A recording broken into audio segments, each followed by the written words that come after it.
अस्सलामुअलैकुम friends, I am doctor Nazia and welcome back to my channel. तो आज मैं आपसे डिस्कस करूंगी बेड वेटिंग के बारे में।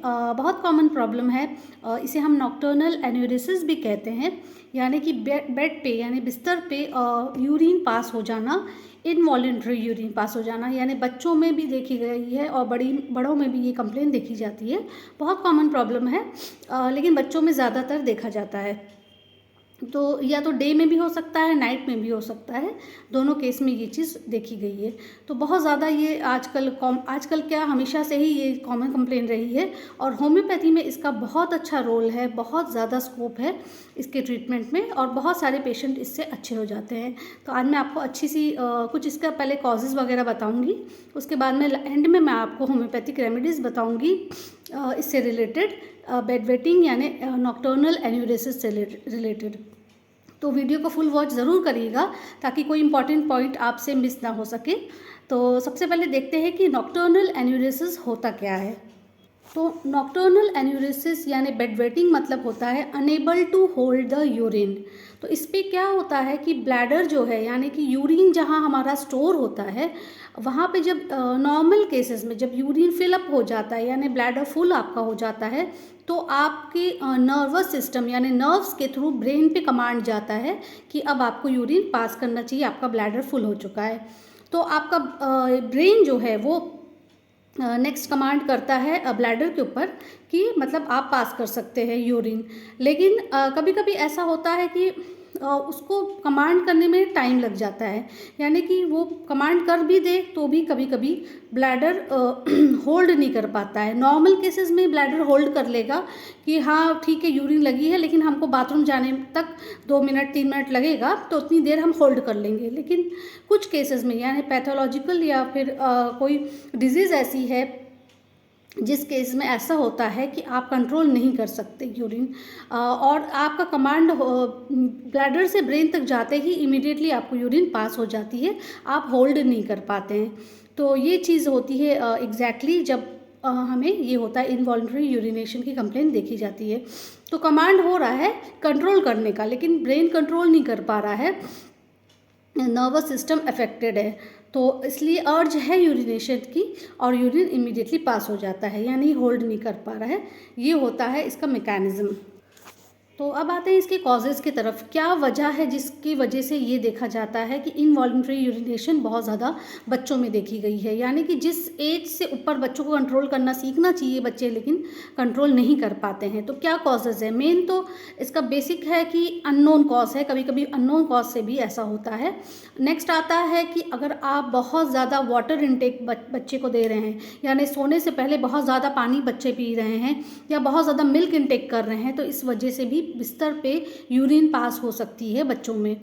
और नेक्स्ट कंप्लेन आता है कि आप जेनेटिक कॉज है, यानी कि जेनेटिकली यानी पेरेंट्स में किसी में अगर बेड वेटिंग देखी जाती है तो वो बच्चों में भी वो चीज़ आ जाती है। फिर आता है कि न्यूरोलॉजिकल डिफेक्ट, यानी कि आपका नर्वस सिस्टम या आपका ब्रेन में कुछ डेवलपमेंट की कमी है, अंडर डेवलप्ड है नर्वस सिस्टम या ब्रेन, तो भी आपको नॉक्टर्नल एन्यूरिसिस की कंप्लेन पेशेंट में देखी गई है। तो ये भी एक बहुत इम्पॉर्टेंट कॉज।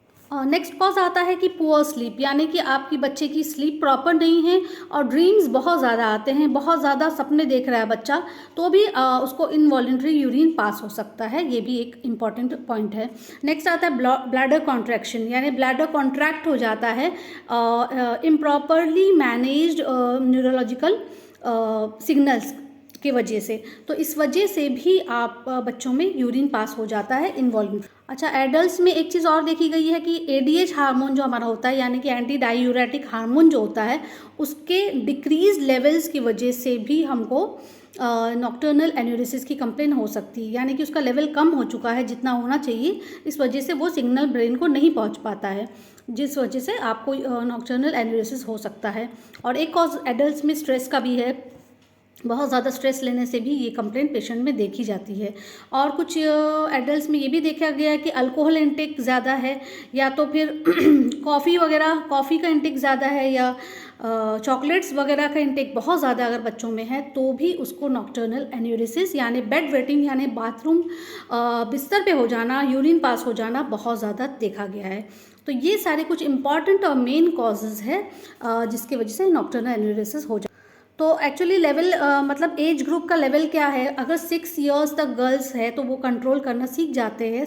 गर्ल्स में 6 इयर्स तक कंट्रोल करना आ जाता है ब्लैडर पे, तो वो नॉर्मल है। 6 इयर्स तक अगर यूरिन बेड पे पास हो जा रहा है तो वो नॉर्मल फेनोमेना है, लेकिन कोशिश करता है मतलब पेरेंट्स की पहले से उसको ट्रेनिंग दे के हम कंट्रोल में और पहले भी ला सकते हैं। और बॉयज़ में भी अगर आप ट्रेनिंग ना दे तो भी वो 7 इयर्स तक कंट्रोल हो जाता है।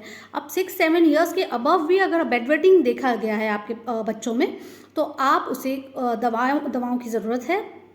होम्योपैथिक ट्रीटमेंट करिए, क्योंकि होम्योपैथी इसमें बहुत अच्छा रोल प्ले करती है। बहुत अच्छी अच्छी मेडिसिन है जो होम्योपैथी में दी जाती है बेड वेटिंग के लिए स्पेशली, और बहुत अच्छा इसका इफेक्ट है।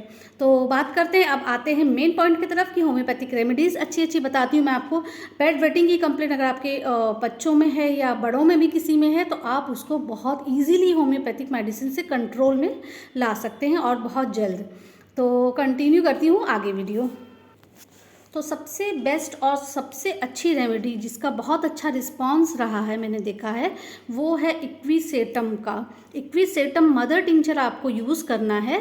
10 ड्रॉप्स आपको लेना है 1/4 कप वाटर में और बच्चे को पिलाना है सुबह और शाम 2 बार। तो अगर एडल्ट है तो आप उसको 20 ड्रॉप्स कर दीजिए, और बच्चों को अगर नहीं पी जा रहा है तो आप उसमें हनी या शुगर ऐड कर सकते हैं पानी में थोड़ा सा, और उसके बाद वो 10 ड्रॉप्स डाल के बच्चों को सुबह शाम दीजिए। इससे बहुत जल्दी कंट्रोल होगा, लेकिन कम से कम आपको 3 to 6 मंथ्स इसका ट्रीटमेंट करना होगा। फर्स्ट मंथ होते भी आपको अच्छा खासा फ़र्क पता चलने लगेगा, आराम बच्चे को महसूस होने लगेगा। तो ये बहुत अच्छी रेमेडी है, न्यूरोलॉजिकली फंक्शन करती है ब्रेन के ऊपर और आपके सेंट्रल नर्वस सिस्टम के ऊपर, बहुत इफ़ेक्टिव है। तो नेक्स्ट मेडिसिन की तरफ आते हैं। अच्छा, विल्मर शॉबे की एक मेडिसिन आती है बच्चों में बेड वेटिंग के लिए, बहुत ही इंपॉर्टेंट फेमस मेडिसिन है, बहुत ज़्यादा इफेक्टिव है। अगर आपके बच्चे के अंदर ये है तो आप ये ज़रूर ट्राई करके देखिएगा। एन्यूकाइंड नाम का ग्लोब्यूल्स आता है टैबलेट फॉर्म में। एन्यूकाइंड शॉबे कंपनी का, शॉबे ब्रांड का है, बहुत इफेक्टिव है। 3 ग्लोब्यूल्स आपको दिन में 3 बार देना है बच्चों में, अगर वो 3 साल से अबव हैं, और अगर 6 साल से अबव हैं तो आप 6 पिल्स देना है दिन में 3 बार। आपको बहुत ज़्यादा इससे अच्छा पॉजिटिव रिस्पांस मिलेगा इंशाल्लाह। बहुत इफेक्टिव मेडिसिन इसमें होम्योपैथी की पड़ी हुई है एन्यूकाइंड में। 3 मेडिसिन मैं आपको इंपॉर्टेंट जिसमें पड़ी हुई है वो बताती हूँ। पेट्रोसिलेनम बेस्ट मेडिसिन है, आपके CNS पे, आपके ब्रेन पे एक्ट करती है, आपके ब्लैडर फंक्शन को प्रॉपर और एनहेंस करती है और नॉर्मलाइज करती है। तो बहुत इफेक्टिव मेडिसिन इसमें पड़ी हुई है। नेक्स्ट मेडिसिन इसमें जो है वो है एसिड फॉस एंड फेरमफॉस, जो दोनों भी रेमेडी बहुत ज़्यादा इफेक्टिव है सेंट्रल नर्वस सिस्टम के फंक्शन के लिए। तो ये आप ज़रूर देखिएगा एन्यूकाइंड देके शॉबे ब्रांड की। तो ये दोनों मेडिसिन है, इक्विसेटम एंड एन्यूकाइंड। और एक मेडिसिन और है बेलाडोना 200 आपको देनी है, 2 ड्रॉप्स दिन में 2 बार। सुबह शाम बच्चे को थोड़े से पानी में 2 बूंद डाल के उसको पिला दीजिए सुबह शाम, बहुत जल्दी इसका असर होगा। तो ये तीनों मेडिसिन एक साथ चलने दीजिएगा, बच्चों में भी और बड़ों में भी इस हिसाब से डोज डबल हो जाती है। तो देखिएगा कि कितनी जल्दी आपको इस कंप्लेंट से राहत मिल जाएगी। तो मेरी वॉइस को थोड़ा इग्नोर करिएगा, तबीयत ठीक नहीं होने की वजह से मैं प्रॉपर्ली बहुत ज़्यादा नहीं वॉइस अपनी कर पाई हूँ। खैर, और फिर थैंक यू, आप लोगों ने बहुत अच्छी कमेंट किया, मुझे बहुत सारी दुआएं दी रिकवरी के लिए। तो उम्मीद करती हूँ कि आपको वीडियो पसंद आई होगी, और आगे मुझे बताइएगा किस तरह की वीडियोस आप देखना चाहते हैं। और ये होम्योपैथिक मेडिसिन आप ज़रूर ट्राई करके देखिएगा अगर आपके बच्चों में ये कंप्लेन है या बड़ों में भी किसी को बेड वेटिंग की प्रॉब्लम है, बहुत जल्दी रिकवरी होगी इंशाल्लाह। तो take care, go for homeopathy. Allah हाफिज़।